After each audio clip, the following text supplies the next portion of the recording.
Sharri kare ne. Kashi na uku. Da Abukir ya ga yayi nasarar shawo kan maƙocinsa, ya ji daɗi sosai, ya yi farin ciki.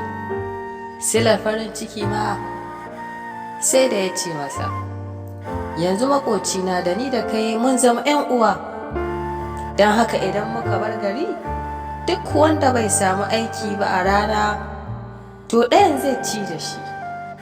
Kana kuma za mu samu ƙaton asusu, mu dinga tsakular abin da muka samu na dukiya. Ka san an ce ajiya maganin wata rana. Duk lokacin da muka dawo gari, sai mu fasa mu ga abin da Allah ya bamu. Abusir ya yi na'am da wannan shawara, kuma suka ɗau alkawari tare da yin tsinuwa ga duk wanda ya saba alkawari, kuma suka yi addu'a Allah ya tsine wa duk wanda ya saba alkawari daga cikinsu. Haka suka shiga cikin shiri. Washe gari suka ɗaure 'yan kayansu, sannan suka nufi hanya. Suka je suka samu wani jirgin ruwa wanda yake ɗaukar 'yan fatauci. Haka suka shiga cikin jirgin nan, ɗaya daga cikinsu ba wanda yake da wani guzurin girki. Haka suka ba Iskandariya baya. Suna cikin tafiya ne tun suna hango birnin garinsu, har ya kai ba sa iya hango birnin garinsu. A nan ne fa Abusir ya ce, ya kai abokina, kaga tafiyar nan yanzu aka fara, kuma ba na tunanin wannan ɗan guzurin namu zai kai mu. Don haka bari in ɗau kayan aiki na, in shiga cikin jirgin nan in zazzagaya, ko Allah zai sa zan haɗu da wanda zan ma aski ko wanda zan ma ƙaho. Kaga nan sai mu samu abin da za mu ci. Haka Abukir ya ce, haka ne.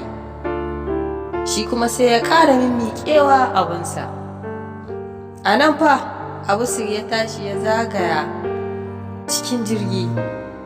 Kimanin mutanen da ke cikin jirgin za su kai 1,000 ko 800. Yana cikin zagayawa ne fa Allah ya tarfa magarin su nono. Wani ya kira shi ya ce, zo kaman aski. Bayan ya masa askin ne mutumin ya ɗauko rabin dirhami ya bashi, amma Abusir sai ya ƙi karɓa. Ya ce, ya kai ɗan uwana, da za ka bani abinci da 'yan ruwa, da sai na fi jin daɗin hakan, domin kuɗin ba za su iya man wani amfani ba a wannan lokacin. Tare nake da ɗan uwana yana can, kuma guzurinmu ya yi ƙasa, shi ne ma dalilin da yasa nake zagayawa. Nan fa mutumin nan ya ɗauko gurasa da yankan biredi ƙwaya ɗaya ya bashi, sannan ya cika masa wata 'yar gora da ruwa. Haka Abusir ya ɗauko abincin nan ya kawo ma ɗan uwansa da ke kwance.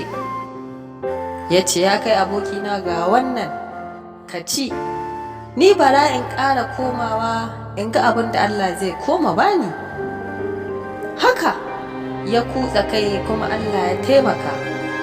Duk inda ya shiga sai a kira shi ya yi aski, amma madadin a bashi kuɗi sai a bashi abinci irin su gurasa, biredi da soyayyen nama, wani kurin kuma a bashi ƙosai da ruwa, madara da dai sauran launukan abinci.